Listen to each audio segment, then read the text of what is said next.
Welcome to this conversation on some of the major questions, major controversies really facing our world. My name's John O'Sullivan. I'm the president of the Danube Institute. And today we've brought together three seasoned observers and commentators on European and international and American trends to discuss in particular two large questions, though we will probably wander onto others too. The first of those questions is, what has been the impact of the coronavirus pandemic on politics, economics, and perhaps even the texture of modern life and consciousness? Are we moving into a different kind of world in ways most of us haven't foreseen than the world we've known really since modernity emerged? The second question is a more down-to-earth and familiar one. How do all three of you view the situation in the United States following the defeat of Donald Trump and the election of Joe Biden as president? So much for the questions. Now, let me turn, for the audience's sake, to those who are answering them. Our three guests are, first of all, Boris Kálnoky, a foreign policy journalist, primarily concerned with European political trends and with the European Union trends. He has particular interest in all of the questions facing the EU, and in also questions like the strategies for dealing with coronavirus by various different European countries. Second guest is David Engels, a historian, an academic, and a conservative thinker. He deals with the modern political aspects of classical Christian Europe in his writing. He has addressed the impact of coronavirus on the education system and schools. And the third speaker is Max Otte, an economist, former academic, entrepreneur, political activist, a member of the Christian Democratic Union in Germany. He's previously set out links between the German and European policy decisions and the economic situation, and those links are, of course, key at the moment. And a few weeks ago, he published a book in which he wrote about in which, as Max Otte also writes, about the economic impact of the coronavirus. He lived in the United States in the 1990s, and he was an observer in the 2020 presidential election. Gentlemen, welcome. Boris, I want to begin, if I may, with you. How do you see the coronavirus policy of the European Union and its member state in international comparisons, both with each other and with how other countries, Europe, particularly the United States, and particularly Britain in Europe? And what do you think the long-term impact of the coronavirus will be on the state of the EU and on European policy? It's obviously having a big impact on Germany, isn't it? We see recent opinion polls suggesting that there's been a strengthening of what until now has been very modest Euroscepticism, and indeed the AfD is thinking of embracing that policy, presumably called Dexit, since it would separate. It would be the only party actually embracing that approach. It may not be an election winner, but it may be a policy that would strengthen their representation. Yeah, well, thank you, John. And let's begin with the EU. EU leaders jumped on the occasion to turn this into a major moment for European solidarity, show that no problem of any dimension can really be solved on the national level. Only the EU can make things work. That turned out to be a major catastrophe as Eurocrats were late in authorizing vaccines that were authorized much more quickly in Britain, the United States, Israel, in short, countries that were not EU members. And quickly a mood emerged where in different countries, especially in Germany, people were asking how can it be that all these countries who are not in the EU are doing it better than we are, especially in the case of Germany, used to be was seeing itself as a world champion in just about everything. A sense of frustration emerged that they are doing a bad job of this vaccination campaign, and maybe it's because they delegated it to Brussels. So here is one major consequence for Germany. They have now passed a law essentially blocking the prerogatives of the federal states in order to enable a homogeneous policy on the national level. So there is that. Obviously, as we all know, the EU has adopted their next generation plan of showering everyone with lots of money. In order to do this, the EU as such will indebt itself. This debt will be guaranteed by member states. This is a first for European politics, and it's a first step towards federalization. What will that lead to? Well, I suppose it will lead to friction and frustration once countries like Hungary or Poland will be blocked from getting funds because allegedly they do not observe the rule of law. And then later, I imagine countries like Italy will come and say, sorry, we cannot repay the loans. And then the Germans will ask, well, why not? And so all kinds of problems down the road. Hasn't it had a bad impact too on the relations between France and Germany? Because in some ways, at the beginning of the pandemic, or rather the beginning of the attempts to solve it with vaccination policies, the French and the Germans seem more or less allied together. And yet, since the failure of the French vaccine to be developed in time, so to speak, and since we've seen more successful policies pursued in both the United States and Germany and Britain, and indeed the pattern is very interesting. The countries which did well in the first stage of the pandemic seem to be handling it well, have handled the vaccination policy much less successfully, and vice versa. So all of a sudden, one has the sense that there is no, that every country has begun to act, however slowly and however covertly, in its own interests within the EU, in a way that probably must have long-term consequences for how they react to any other major collective problem. Well, I would argue that EU member states have always looked out for themselves and have always represented their own interests, just hiding it under the mantle of European solidarity and all that. And then obviously we have the French, the concept of French-German friendship in order to overcome the spirit that led to 2 world wars. However, French policy has always been to bind Germany in a way that would keep the Germans from becoming too, shall I say, too independent in their foreign policy, while at the same time trying to get as much money from prosperous Germany as possible, and if possible in an institutionalized way, in a permanent way.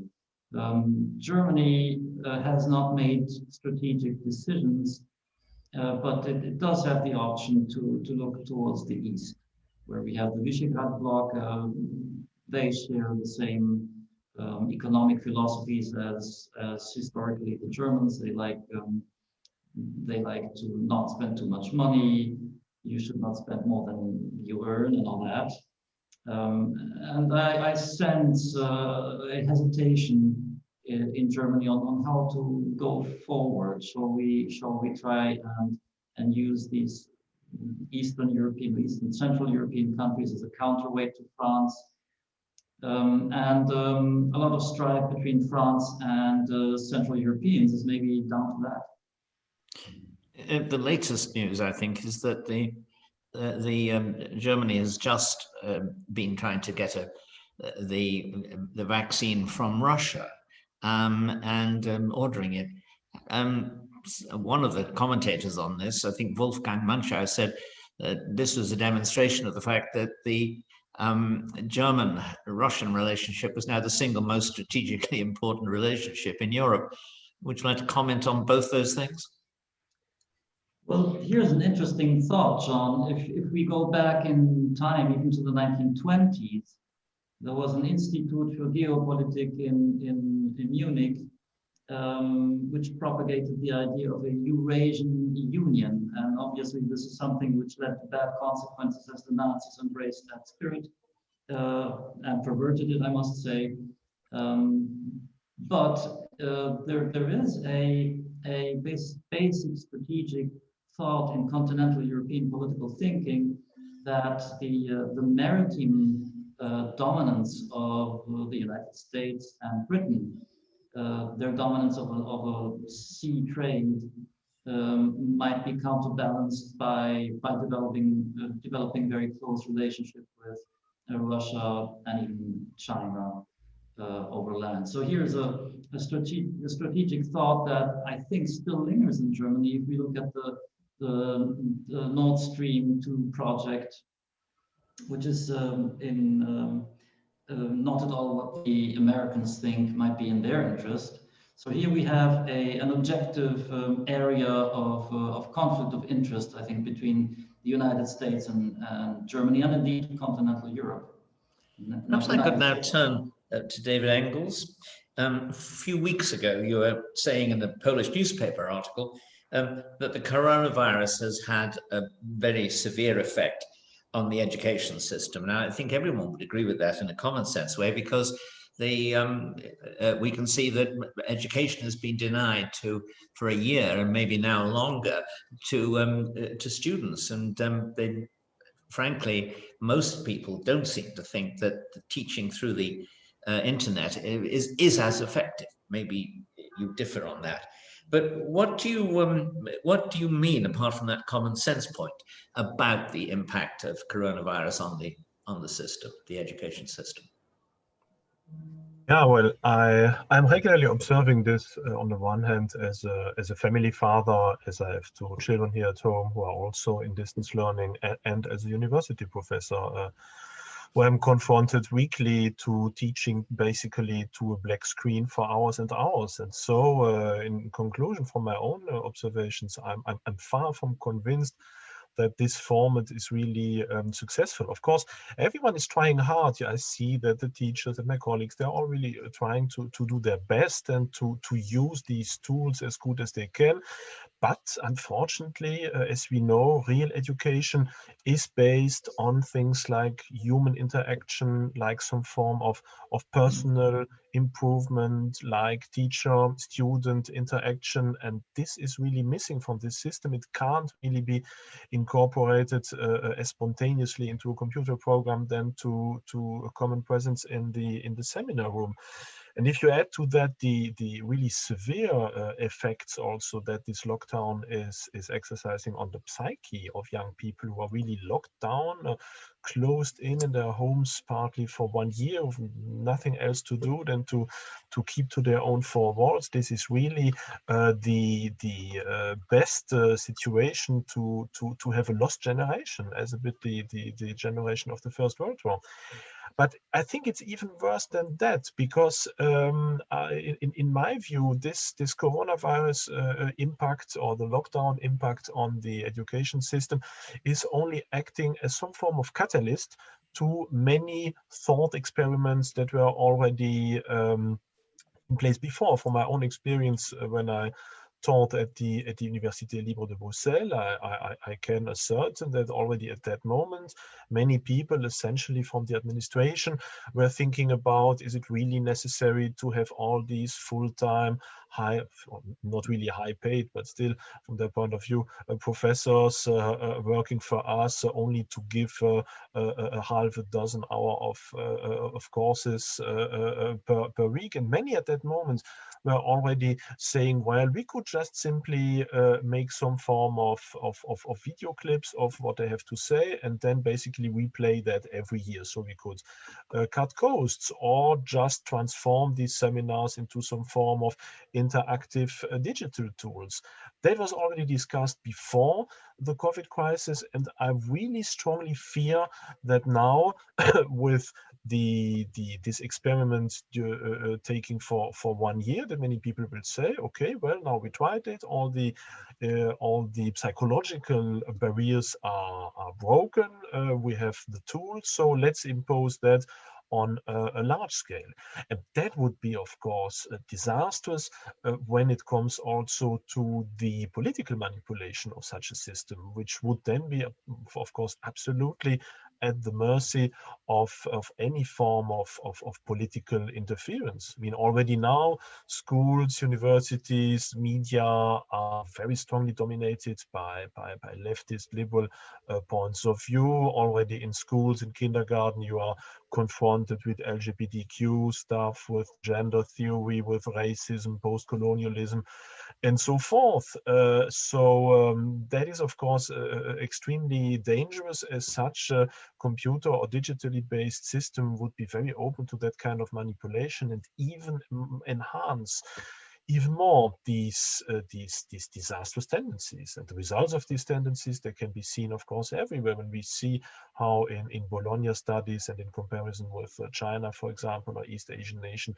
where we see the rapid decline of the Western world when it comes to general education, to some form of frustration tolerance, to competences and so forth. So I think that this COVID crisis and the lockdown and the distance learning will accelerate this evolution and lead potentially to long-term disaster.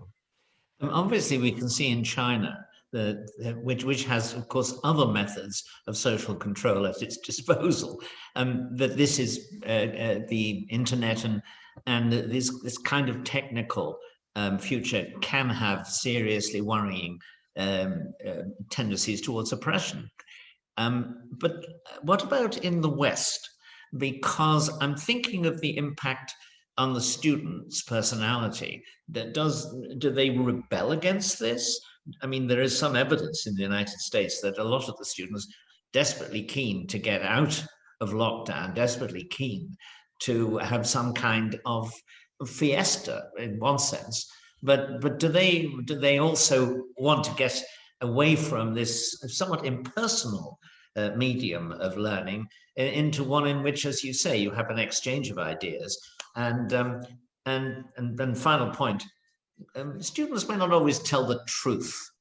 I mean, then a lot of the time in universities now, they feel they're being indoctrinated rather than participating in education.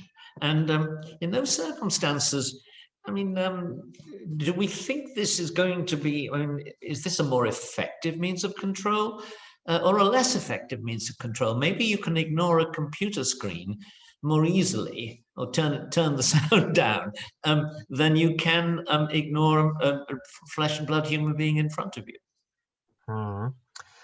Yeah, these are very good questions. I could respond to the first two, that is to the difference between the Chinese quality of education and to the fact whether or not students in the Western world really would like to get out of this distance learning system. That what makes us different, unfortunately, by now from the Chinese system is that anyway, we have lost, very unfortunately, this old Humboldtian idea of education as being some form of self-development, that's true. But in comparison to the Chinese, they apply a highly technicized means for education, but at least they do this in a certain framework where they value ambition, hard work, output, and so forth. Whereas our education system is, unfortunately, since the 68s at latest, at least, based on some form of anti-authoritarian policy, where the most important is to keep students and pupils away from any form of frustration, and where bad results are generally attributed to the system or to the teacher or the professor, and never, of course, to the students themselves. So even universities are paid not on the quality of what they achieve, but to the mere output of student they produce. So they have every incentive in letting pass as much people as possible, and to just instrumentalize the grading system in order to have very positive or allegedly positive outcomes. So that makes us different from the Chinese, and that explains also why I feel that many of my students, if I'm really honest, are not really keen in having a teacher or a professor that wants to impose some form of quality, or to discuss with them, or to have their opinion, because they are not interested in giving their opinion. Their main interest, after they go through that school system and that media barrage, is simply to learn some things by heart, to have their note, to have their grade, to be out of all that, and not to have to interact too much or to think too much. And so I guess sometimes that many of them are quite happy with that system, because they can simply put their screen on blank, they turn the sound off, and then they do some computer gaming during the time I'm trying to teaching something. So I think many of them are unfortunately quite happy with that really perverse system. So I don't even think that they see this as a possibility to escape any form of political form of indoctrination, as they live or that most of them live already beyond political thinking. They are already beyond any form of interference with right or left wing or whatever politics. They have become opportunists who have been drilled or who have been taught to just reproduce what the media, what the school says to them. They do not necessarily believe in that. They just want to have their peace and to have their grades. So they're even beyond that kind of consideration, which is very sad, because they're even a step further than what we fear. And that is also why it is so difficult to wake them up and to bring them back to some form of critical thinking, because that is so disagreeable, of course, because it imposes some form of effort. Well, I think the paradox of education is contained in that joke by Mark Twain, that a classic is a book that everyone wants to have read, but no one wants to read. Of course, once you have read it, you're glad you've read it, but there is an element of initial compulsion in good education, which we're trying to avoid now, I think foolishly and futilely. But perhaps I can move on to Max Otte, on keeping on the same topic, because you've written in your book, Wealth System Crash, this was before the coronavirus, that partly because of the strengthening of digital culture, maybe we were overthrowing and coming to the end of the Enlightenment. Perhaps you would like to develop that argument a little. Actually, I've borrowed it from Henry Kissinger, who wrote a brilliant article in the Atlantic Monthly about 2 or 3 years ago. And it's really well done. And what he said is that with the algorithms, they are learning, they are everywhere, and they may take good decisions, but we don't know how to think about those decisions because we don't know how those algorithms think. So our philosophy, our whole system is past that. So that's the philosophical level. The more practical level that David talked about is that indeed we come to a leveling down. The young generation often doesn't want to hear this, and they just want to get on. And it's not like you have to turn your screen off when you're dependent on those venues then of transmission, so they can be manipulated. Simple thing is, when Donald Trump did a tweet, there was a warning sign, a disclaimer put below every tweet. Yeah, we've seen the third wave of massive channel erasures on YouTube. Some of my friends have been erased on YouTube, and those are completely serious and respectable channels, but they happen to disagree with official opinion. So technological totalitarianism is very close. And about 6 years ago, wrote a book. I was a co-author with Martin Schulz and Matthias Döpfner from Springer and Sigmar Gabriel and Shoshana Zuboff from Harvard. So it was a Surkamp book, Technological Totalitarianism. And actually the left, the SPD has pushed this and did push it in Germany, and the Democrats pushed it in the US for a while, until they realized, well, the big tech is our biggest backer. So, and there was an accident. There was an accident going on with Donald Trump and with, let's say, social media in general, because it gave the people a voice. So if you say that media is maybe 90% left controlled, in Germany maybe 98% or 95, whatever, in Hungary and in Poland it's a bit better, but still, I mean, we have in the most Western countries, we have this immense Western dominance, and there's a coalition between the technology oligarchs and the left, and so now you can cut off people from the net, you can manipulate, you can certainly dampen certain messages, you can amplify other messages. This goes way to the way those social media giants run their things. I cannot promote for money my new book, Die Krise hält sich nicht an Regeln. The crisis is not bound to rules, because it refers to a current event, which is Corona. And so Twitter is free to ban, to not take my advertisement. I cannot advertise anything political, but I constantly see on Twitter sponsored ads for the Bill and Melinda Gates Foundation. So it's really, the rules have been twisted by big tech in a manner, in a way that is really, really disheartening, because I mean, they are, so we have three levels. We have the philosophical level, that we don't know what the algorithms do, and that we are past the development. Then we have the indeed the let's say leveling down of the dialogue, of the level of dialogue and education, and then we have the active control by the tech companies on how to structure actually dialogue, or how to get their message across. So it's a very rapid drift into technological totalitarianism. I agree very strongly with those 3 points, but let me raise not an optimistic point, but an optimistic question. If we were Luddites in the 19th century, we would have said somewhat similar things about the spinning jenny and other machines. What we've just seen, as you've described it, is the loss of gatekeeper control in the first phase of the internet, which was very creative and demonstrated very often that we were being lied to, sometimes in the most specific, narrow way about a particular event, but more broadly, the exclusion of views was suddenly overtaken by the openness of the system.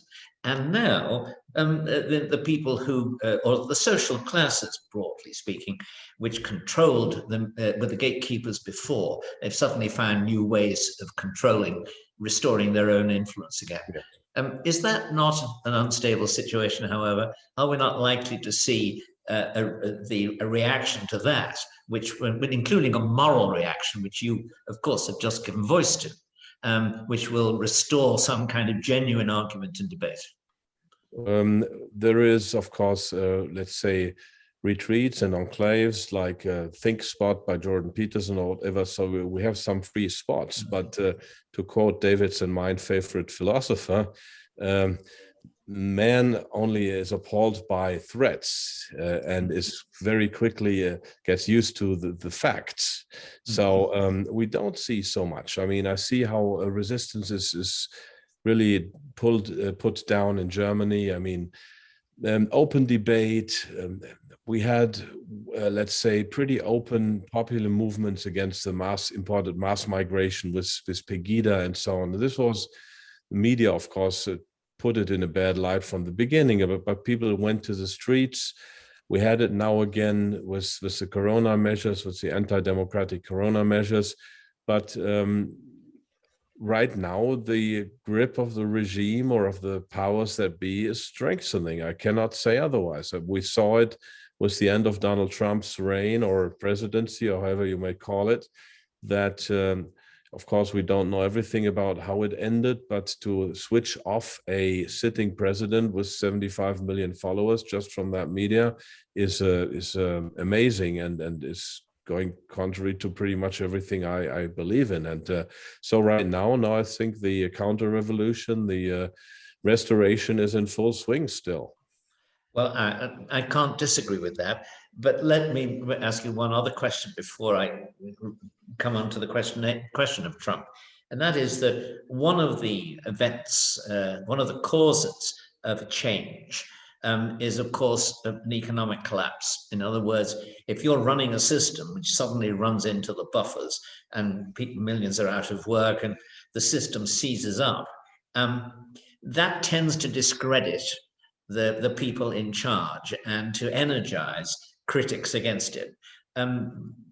Well, you have been rather pessimistic. In fact, you've been accurate in predicting some of the problems coming. Do you see an economic crash coming anytime soon, which would have some of the effects that the 1931, 29 and 31 crash had? Not anything like this. And I see the crack-up boom that Ludwig von Mises talked about much more likely, that people rush into real assets like stocks, real estate, precious metals, and so on and so forth, because money will be worth nothing. So actually, we are pretty much fully invested in our mutual funds, and we perform well. But I'm long in the financial markets, and unfortunately, what's happening now makes perfect sense if you look at it from the perspective that our system is, let's say, at its end, that debt is not sustainable, that we get cracks in the system, that all the things are happening. But so we have this buildup of debt, we have the buildup of the monetary supply, we have to wipe the slate clean. We have to basically come to a negotiated solution if we not let it crash, which nobody wants. So the alternative is a forced negotiated solution, which you do with a planned economy with force. And that's what's happening. Plus, we do a forced switch from the real world to the digital world. Corona, I'm not talking about the medical aspects of it, but it's the ideal, let's say, argument to make that switch. And our economy, even with some problems, is productive enough to pretty much in the West and so on, give everybody also in the middle income countries, give everybody a decent living. What is happening is that since we are switching to digital technologies, Jeff Bezos' wealth grew by 55 billion last year. So you can see who profits. But as we are switching to the digital economy, very few people, the oligarchs, will get much richer, are getting much richer already. The middle class will get hammered. It will go pretty much diminish, dwindle, and that's a pillar of democracy. And we'll have a huge number of people who will be dependent on social security or unconditional income and so on. But that will be provided. The system is productive enough to provide many people with some kind of subsistence. They will vote for the forces that are in power. Shopkeepers, let's say inns, all kinds of independent smaller operators will fail. So we will lose lots of self-determined independent jobs. So unfortunately, what is happening, and we don't have to have a crash. I mean, at some point, you'll just cancel out a few zeros. You can even do it selectively in the new digital pay, e-pay, internet world. You can say, well, that bank gets canceled out some of its debt. This guy is not so nice. He shall keep his debt, and so on and so forth. So actually, this dystopy it makes sense. The logic fits together, and unfortunately, it could work. Well, that's a very gloomy point of view, and I think we probably will come back to it as in the next half hour. But I now want, if I may, to turn to the second question, namely situation in the US following the defeat of Trump and the election of Biden.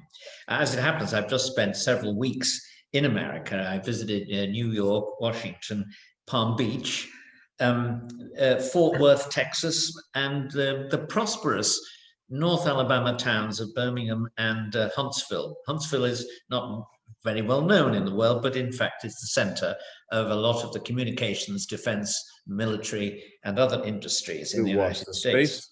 Space program center, Werner von Braun. NASA is there, the Redstone Arsenal is there, that's right.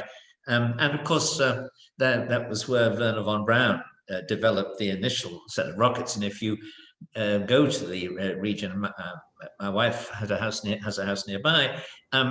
You'll find the Munich restaurant and the any number of German restaurants, though they're being overtaken these days. My brief and hesitant observations are, people say America's a divided country, and it is, but it's very oddly divided. It divides, as I see it, the American middle class on the one hand from a coalition of about equal size, composed of racial, ethnic, and other minorities, corporations, the media, cultural institutions generally, accompanied by a section of the white middle class, what we might call them is woke liberals, who on racial questions, and that is now the dominant question in the United States, they express more radical views than do Black and Hispanic voters. So this is an odd division because what we used to think of as the real America is now 50% of the country, and it has another 50% sort of being allied against it. I would say that although this is an unstable coalition, the left side of it, the left coalition does think that its victory is assured long term. The partisan division is intense and covers almost all issues. It's extraordinary that the question of wearing masks and attitudes to lockdown, they are now highly ideologized, and people express passionate views about them. In general, except for the universities, where the kids, of course, are rebelling against lockdown, but nonetheless, generally speaking, you can say that it's urban America plus university town America versus small town and small city America. I think Biden's personality is key to the present situation. He and his very moderate image explain the victory of the Democrats in the election. It's not the sole explanation. We discussed it, you discussed it a moment, Max, other reasons why this happened, but he soothed voters, and he continues to soothe voters, despite the radicalism of his early policies on the border, for example, and critical race theory and its application to the federal government. Despite those, he continues to be a presence which stabilizes the situation. The losers in this political battle still have a very strong political position, defined narrowly. The Republicans gain seats in the House. They hold a lot of state governorships in assemblies, which means that they will draw up some of the electoral rules for the next election. And they're expected to gain seats in both House and Senate in November 2022. But they have no sway in most of the major cultural, economic, and other institutions in the country. And they are afraid. This is quite extraordinary to me, having lived in America really on and off since 1988. I went to a conference of conservative academics in Fort Worth, Texas. Very moderate, reasonable conservatives, some slightly less moderate, but most pretty sober, middle of the road, respectable people. And they were actually afraid of losing their jobs, of not being able to write academic articles or get their books published, of being driven to the margins of American life, even if they win national elections. Now, again, there is one factor in the situation, apart from the elections of midterm elections in 2022, which will raises a real uncertainty. How long will Joe Biden be there? Because his presence strengthens the government in a curious way, even if he is apparently not always there in the sense of being able to understand what's going on. But he will not decide if he will be there forever. I mean, obviously God may make that decision, but others may make it too, because if they do very badly, the Democrats do very badly in the midterm elections, there'll be enormous pressure for him to go and to replace him with, of course, Kamala Harris. I don't think she will want to become president until after the midterm elections, because she would then escape the blame If she were to be president, she would be blamed for the losses. But if she comes in after the midterm elections because he is either died or retired, then I think there will be a ferocious political battle. And one has the terrible feeling that both sides feel no holes are barred in that battle, because on the right, they feel we're really being driven, as I say, to the margins of political life, and indeed out of political life and into a kind of hobbit-like existence in the provinces. And secondly, because the other side thinks that it's dealing with proto-fascists, although I think they deliberately exaggerate that particular concept, and therefore what you have is a battle of images of oppression on both sides, which is not healthy for a country. And although I don't think it's going to lead to civil war, I think it is going to lead to some very odd constitutional outcomes in the next 4 years. Now, that's my kind of slightly gloomy take on the situation. So I want to turn back to Boris, if I could, and ask him for his views on the fundamental changes, if they are fundamental, that he sees taking place in the United States. And how does he think that that is going to affect the politics of Europe? Well, first of all, I'm not an expert on American politics, so I will defer to the other illustrious gentlemen here. But two basic thoughts, obviously, are the fraying of the political landscape we have seen all over the Western world, that what have been two-party political systems have completely collapsed in a number of countries. And my sense in the United States is that these two big parties have more and more difficulty simply keeping their act together. The differences within them have become so big that one question for the future may be how long is the US going to be able to keep its two-party system? The other question is immigration, will immigration reach a tipping point which will make it essentially impossible for Republicans to ever have a majority again? I imagine that the Biden administration will double down on encouraging immigration, giving citizenship and voting rights. And if it is true, John, as you said, that the ethnic and racial element in American politics has become dominant, then that may well lead to a structural disadvantage for the Republicans. I think it would do, Boris. There is a countervailing factor, though it's slightly long-term, and it to some degree depends on immigration not being endlessly high. And that is that we used to use phrases like the American white majority. Well, the American majority still exists, but it's not white anymore. I mean, if there is an intermarriage between, let us say, Hispanic and white and Asian and white and black, the likelihood is in most of those marriages that the children born to them will identify with the majority. Now, it won't be a white majority, but it will be an American majority with a sense of attachment to the symbols and institutions of the United States. So that is something that, you know, the concept of the emerging democratic majority has not yet come to terms with. But on the other hand, one has to say that it can be swamped by continuing to bring in or allow to come in more and more numbers of people who don't feel any of the sympathies for American institutions and the American identity that people who are members of that non-white white majority feel. I mean, that's something to bear in mind, is it, or not?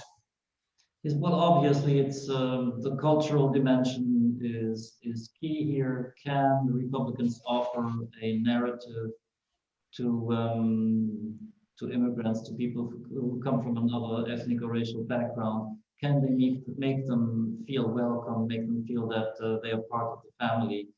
That will certainly be key for the future of the United States.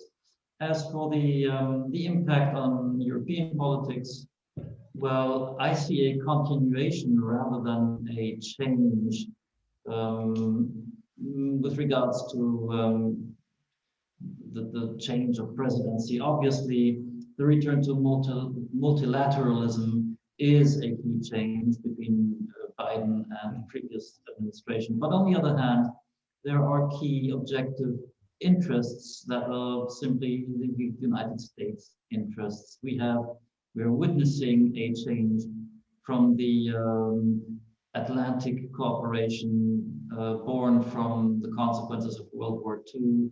We're seeing a European Union becoming more assertive, trying to deal with Russia and China to some degree, and an American strategy fully realizing that China is a systemic competitor on a global scale, and that Russia, although it does not have that heft, economically speaking, of China, and maybe not that skill either, but that Russia's disruptive politics towards the Western world need dealing with.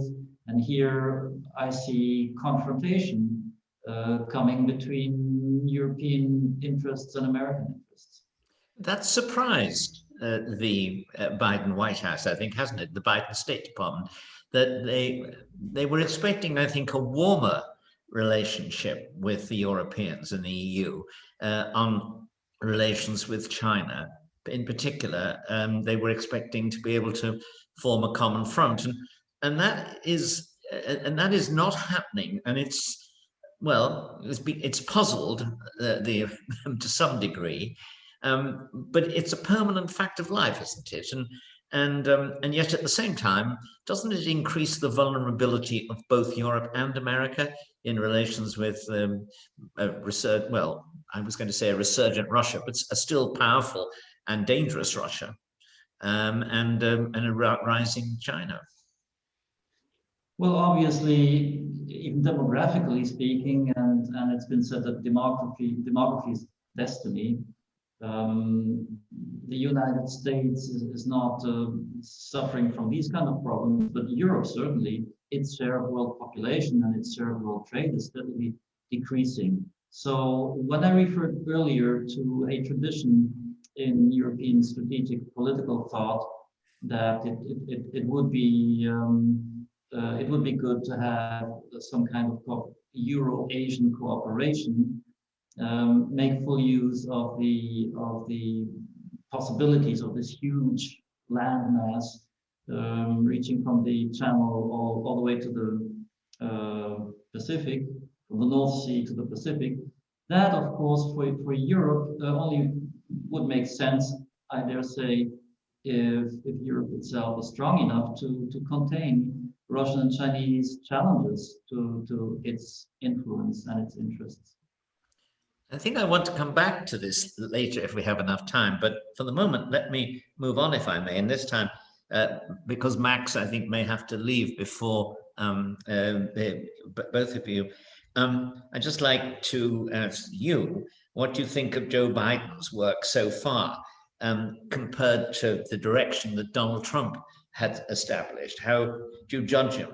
And let's face it, on some of the foreign policy issues, if on nothing else, Biden has actually, while denouncing Trump, has carried on some of the same policies.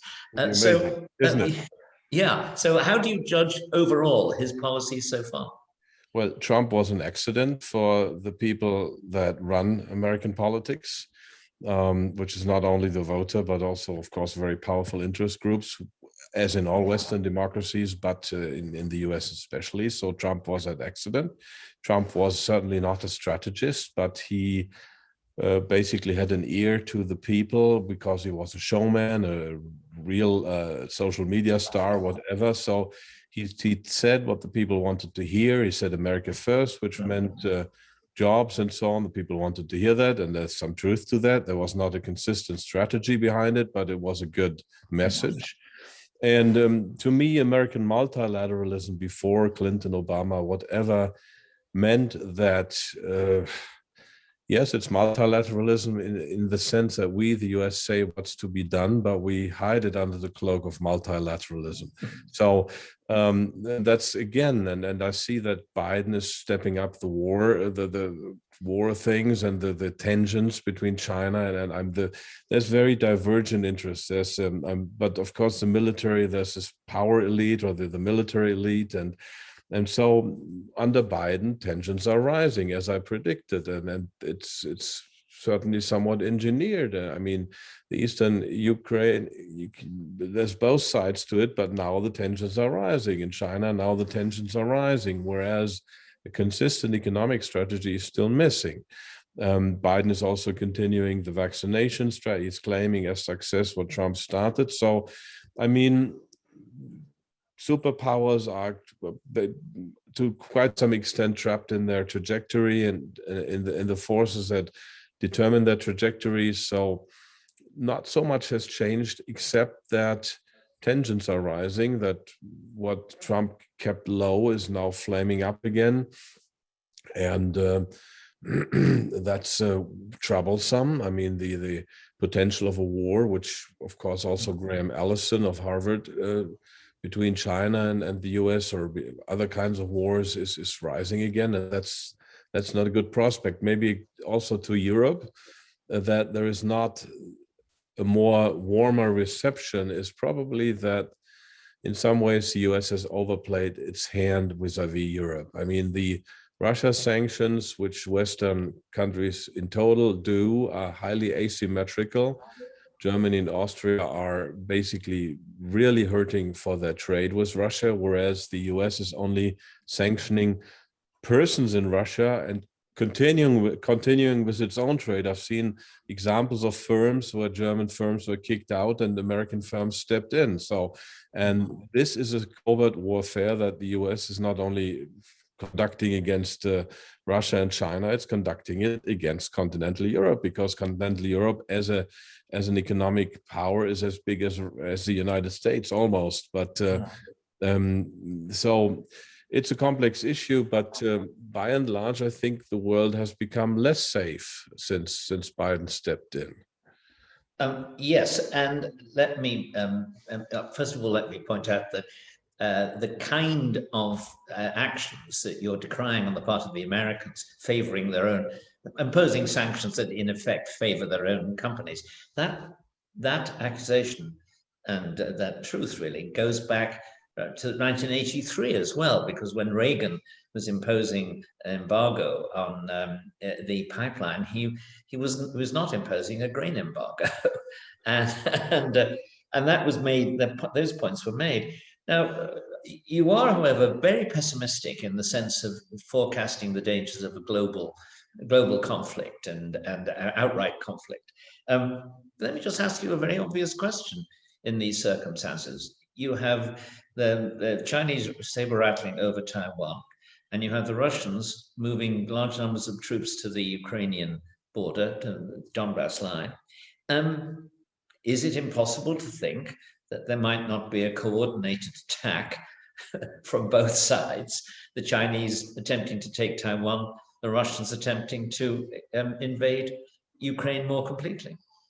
Well, I think the movements of military material were initiated by the West towards the Ukrainian eastern border. So the West started this months ago massively, and so it's a reaction by Russia. So, and we only get, in Germany at least, we only get reports about Russian troop movements. So I think there's a clear sequence of events here, and so I don't think it's coordinated. And I just think it's the testing and feeling with all the, and we know about the personal ties of the Bidens to Ukraine, which is pretty shady.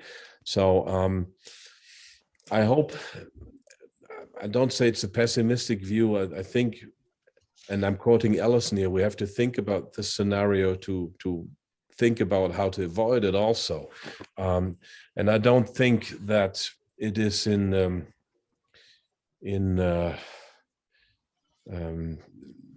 Putin's interest to attack.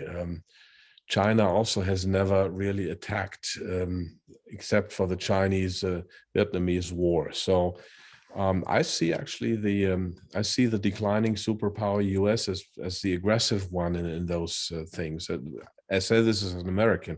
I have American citizenship too. So, but obviously, however you view it, the tension have increased since Biden came in. I predicted that it has happened, and it's not a very comfortable situation, regardless of how you see cause and effect. Well, I tend to think, obviously, that's a prudent analysis of the situation, but it's a prudent analysis that still leaves extremely grave risks. And I wonder what is going to be the relationship between, on the one hand, Brussels and the European Union and the United States in the event that conflict does break out. In a curious way, at the moment, they both talk the same game in relation to Ukraine and resistance to Russia. But at the same time, how solid is NATO? I mean, this is the question that allegedly Donald Trump raised, but in fact, it's always there. And do we see NATO being under these pressures, and do we see it sustaining itself, or do we see it gradually ceasing to be a genuine military alliance and becoming a talking shop?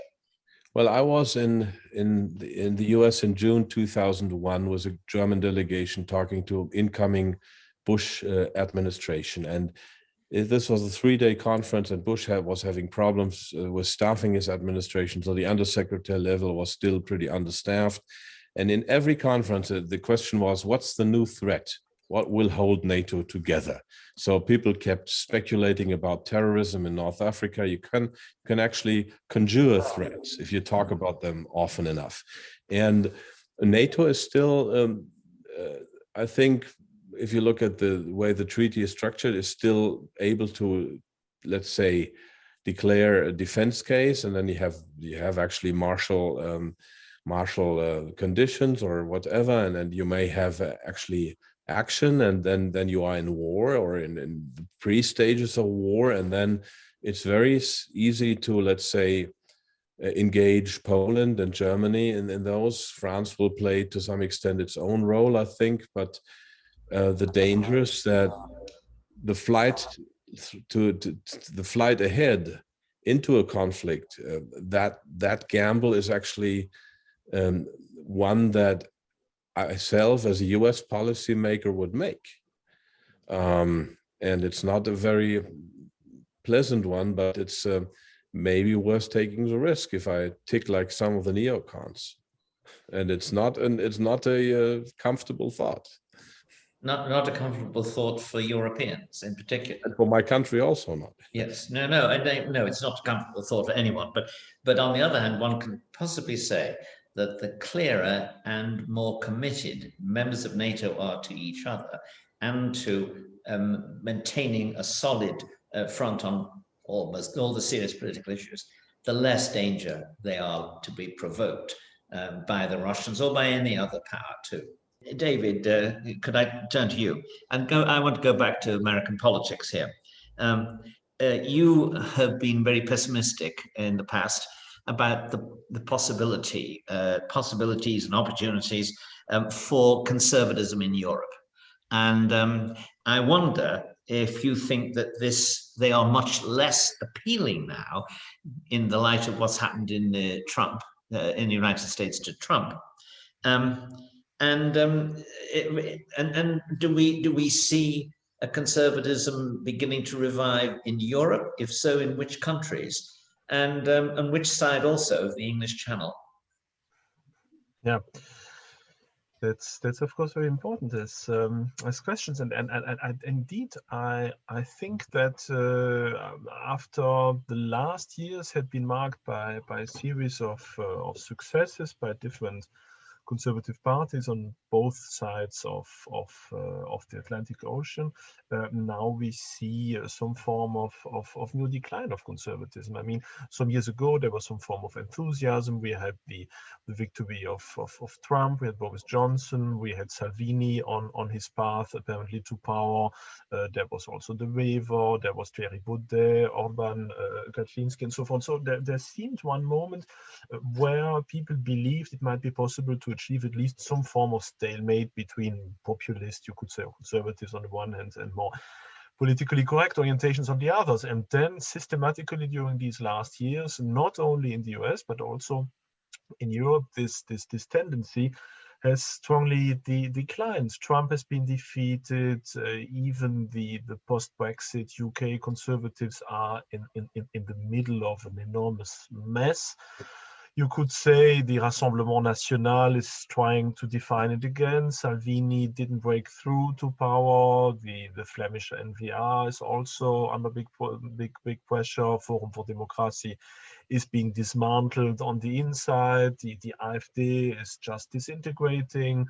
Hungary and Poland are very isolated. The demonstrations in Poland have also shown recently the full power also of leftist liberal movements. So there is some form of decline that is happening for the moment, but at the same time, I think might be an important lesson, because we have to analyze all that and to understand why this happens. And I believe that the successes of these last years were due rather to surprise successes, because nobody really expected Donald Trump to win or to go the Brexit to go through, or so forth. But now you could say the empire is counterattacking, and suddenly we see a whole range of conceptual problems of modern day conservatism. And one of these problems is certainly that conservatism has underestimated the full strength and commitment of the leftist liberal political consensus, who simply doesn't want to integrate a new element and rather prefers to play within its own zone of quarantine. I think that is very important. Another point is, of course, that populism or conservatism in the West is not ideologically well defined. We have secular and neoliberal movements. We have more religious conservative movements. We have such movements who are oriented towards the US, towards Russia. So there is some problem also of defining what conservatism really wants. I think that is also an important step that has been forgotten during the last years, because it seemed that this proteiform vagueness of populism, conservatism could be an asset and guarantee political victory. Now we see that it is also a liability. But of course, I think one of the biggest problems is that we have seen that conservatism, even or populism, even when it is in power, is just, or that it just is able to stabilize existing conditions, but not really to push forth a real systemic change. The Trump presidency has shown that very strongly, partly also other conservative movements where we have seen, okay, these years are not lost, but they have frozen an evolution for a period of years, but they have not rolled it back. I think that is also something important, that we have to realize that there would be some greater offensive power that would be needed. And this offensive power would have, of course, to realize a series of different aspects. One is that many conservative parties still do not understand that the game is rigged. They still think that their institutions, their elections, their separation of power, and if we play within democratic frameworks, then there might be a real chance to get to power. But of course, the events of the last years have really shown that this separation of powers is in fact abolished by the fact that everywhere people are convinced by this politically correct mainstream thought, and that in fact it is very difficult, if not impossible, to break that. Many populists seem to me to be some form of last Democrats, because they still believe in some form of democratic idea that in reality has already disappeared. Another important point, I think, that has also been illustrated by the defeat of Donald Trump and what is happening now also in Europe is, of course, the immense power of media.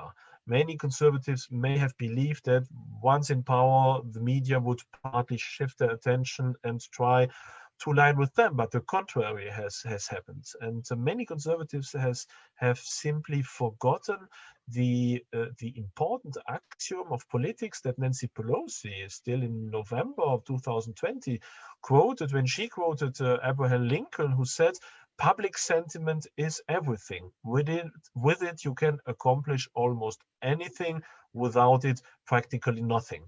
And that is something that has been largely forgotten. Conservatives have forgotten to build up their own parallel media system, their own parallel education system. They hoped that somehow, once in power here and there, by pure sheer opportunism, these systems would shift sides.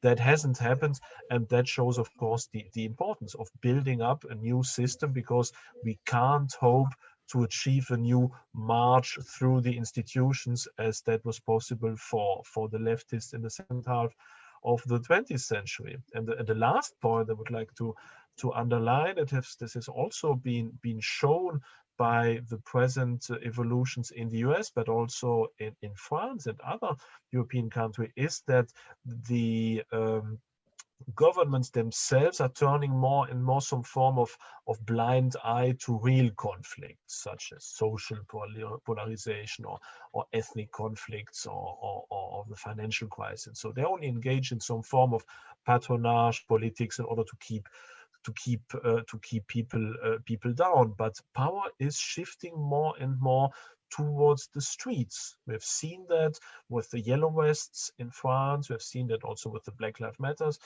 in the UK, in the US. We are seeing it now partly in Poland with the strike Kobiet. And I think that is something that conservatives need to realize, that they also have to play on that field and to muster also massive support on the street to have at least a punctual possibility of acting on the media, on public perception of politics, and to show their power, to show also their possibility to be an ordering force, to impose also some form of social and cultural values, to form a parallel society, as all these immigrant societies, essentially, of course, Muslims and populations here in Europe, are doing it. They are forming parallel societies that function within their own framework.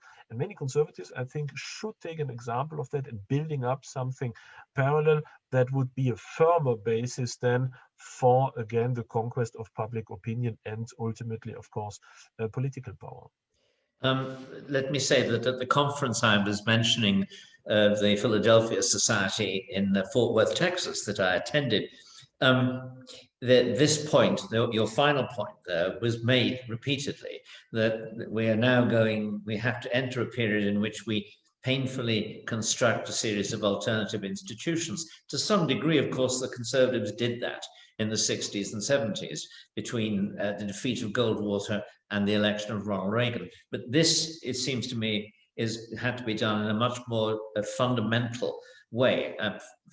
No one in the 1960s or 70s suggested abandoning the public schools. People now will say that you cannot actually expect to get an honest, good, and virtuous education in the American public schools. They're now the agencies of indoctrination. So I think that lesson has been well learned, but of course it's a painful lesson that implies a long, long struggle, rather like the decision to grow an orchard. You probably will never live to see the fruition of your hopes.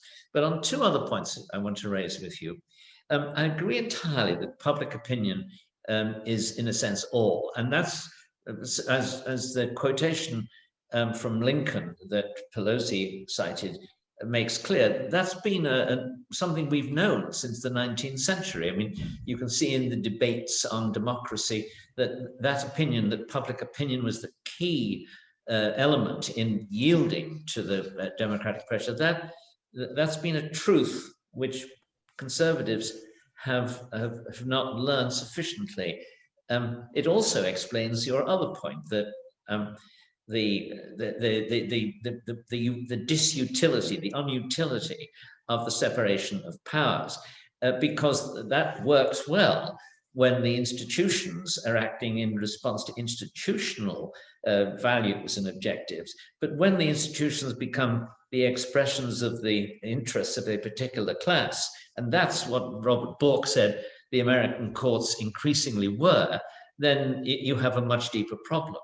So the question then is, do we see in either Poland or Hungary, or in Britain with the Tories and Boris Johnson, do we see any sign that do we see that the Conservatives are beginning in those places to learn new ways of dealing with their political problems and enemies, or are these movements, in a sense, the last gasp expressions of a previous conservatism that had some force of its own in the society? It's a very difficult question, of course. I would say both answers are true. They are both currents, I would say, within modern Polish or Hungarian conservatism. There are, of course, people who really understand the what is at stake for the future, who try to model the institutions in order to become more resilient and to become less permeable to the control of leftist liberal thought and elites and clientelism. There is, of course, also the other approach that still sees the world through the lens of the 1980s and doesn't really realize everything that has happened in between. I see that very often here in Poland, unfortunately, even when I speak to people around me in my professional environment, even also in politics, many people do not yet realize how far things have gone in Western Europe, not only in the political sphere, but also when it comes to basic problems such as mass immigration, cultural identity, civic disorder. And so they do not want to believe that. They do not want to see these issues. They have some form of idealized image of a Western society or Western European society that is somehow in advance in comparison to the East, and that it is necessary to keep up and to imitate these different steps. And I think that is, of course, deeply anchored in the experience of the Cold War, in what Kundera has called the kidnapped West, this impression that you need again to be part of the West. Only few people who have been then who have spent some time in London or in Paris and who have seen the events, of course, happening there, are slowly realizing that it is not that Poland or Hungary should not imitate the West, but to the contrary, that finally, if you come to think about it, Poland and Hungary are in some ways much more the real Europe as it was and as it should be, than Western Europe, which has ceased to be in this immediate continuity also with our traditions. So that is very a big problem also, I think, within the conservative movements, political movements here in Poland, and I guess also in Hungary. That is also accompanied by another big mistake.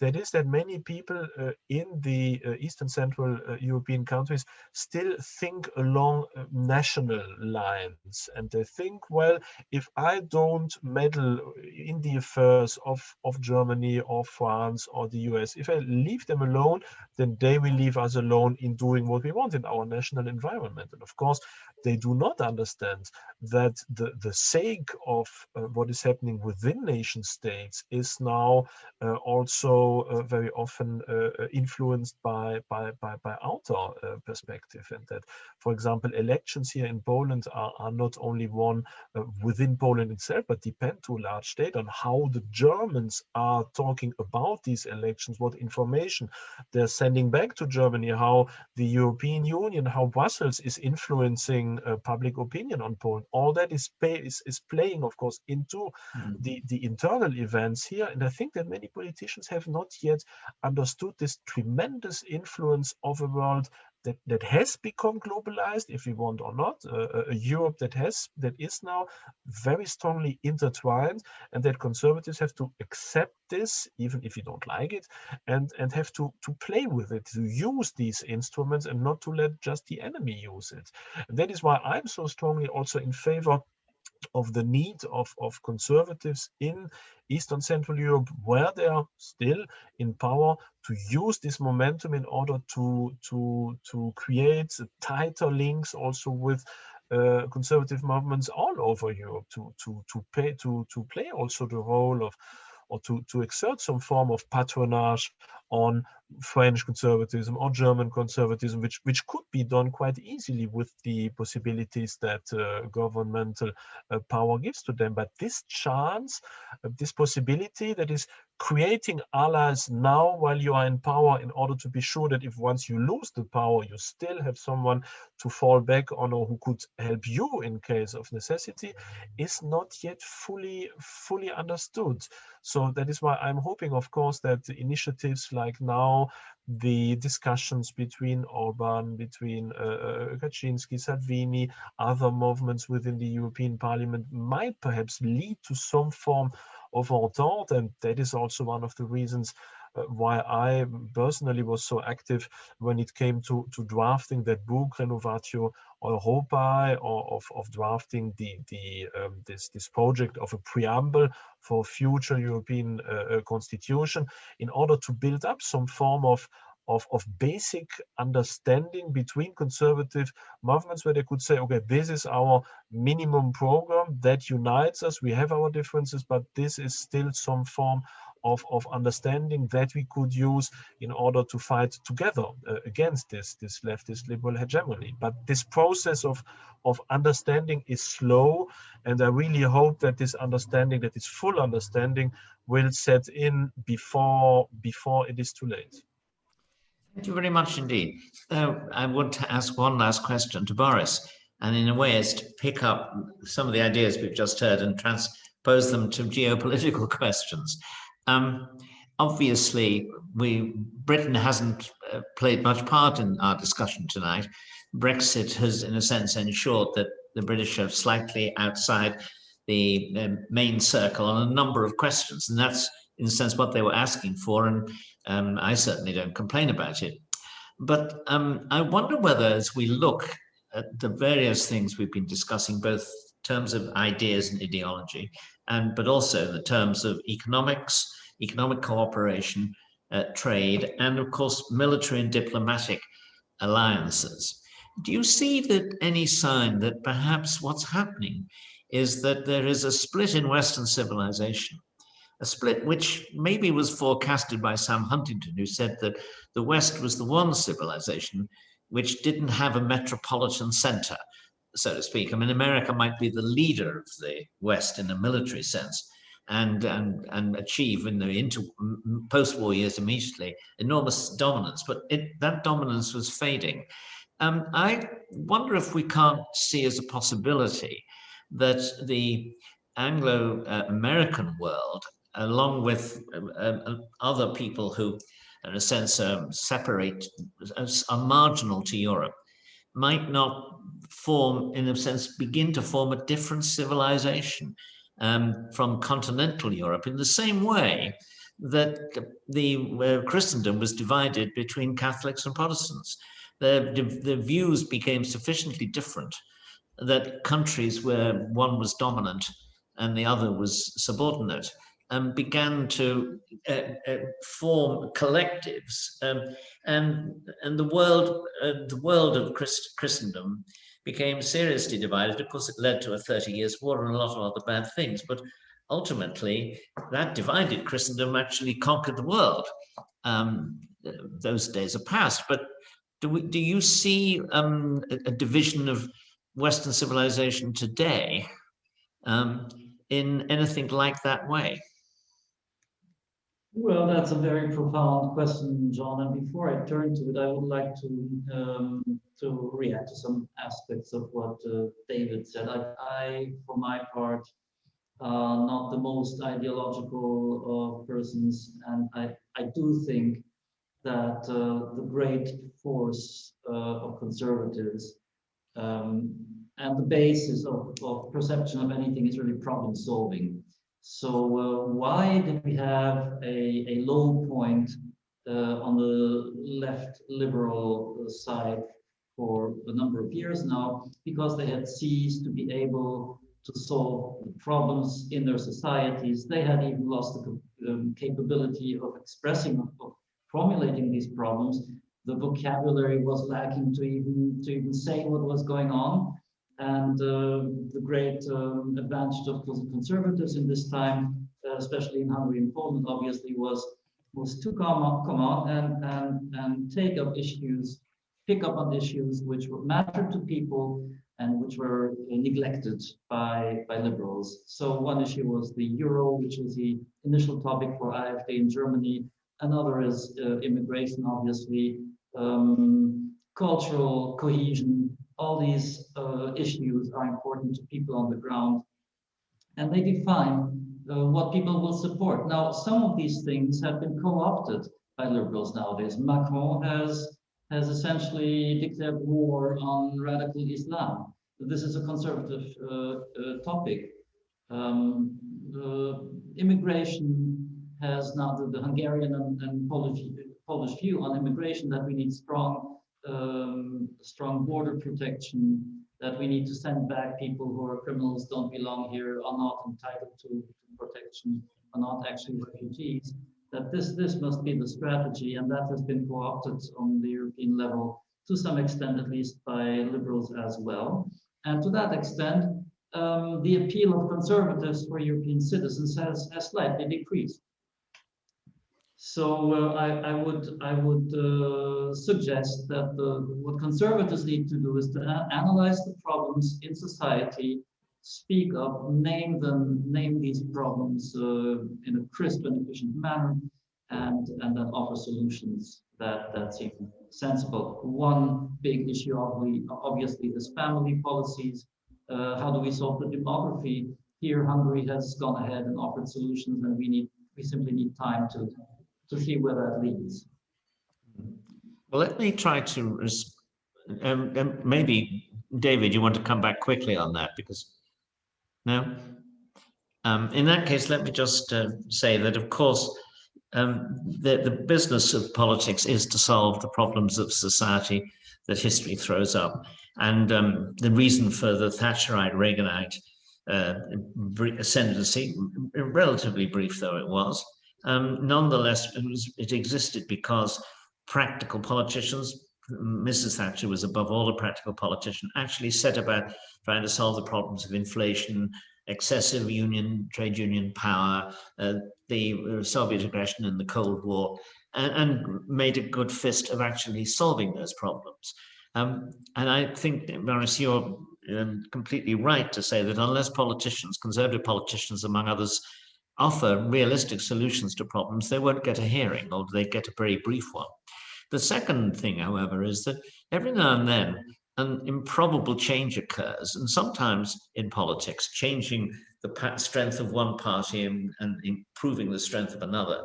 And sometimes that's the result of events in the world, a crash, a war, a defeat in war, but sometimes it's the result of a political genius who sees in the existing structures of politics opportunities that practically no one else had seen. I think, for example, of Benjamin Disraeli in the 19th century, who saw the issue of imperialism. The British had an empire, but they didn't have imperialism. It didn't play much part at all in British political life until he suddenly realized that imperialism was an issue on which the working class could be brought to support the conservatives. And amazingly enough, surprisingly enough, I would say that's what he did, and established a conservative dominance that really has lasted more or less all the time since then. So I think we never know what's going to happen in politics, is my final summing up. Same for me. It's been a privilege and a pleasure, John, to be here. Well, first of all, it only remains therefore for me to thank all of you for a very stimulating discussion. I would say I'd like to thank the two of you who are present and two people who are absent. One, of course, is I'm sorry, Dr. Otte, and the other is the unseen organizer of this discussion, Shoma Hegedus, whom I'm very grateful indeed for putting it together and for bringing us all to debate these questions. I hope we'll be able to do so again soon. So, David, many thanks. Boris, many thanks. Thank you very much. And Thank you very much for the kind invitation. Thank you. Thank you for your contribution.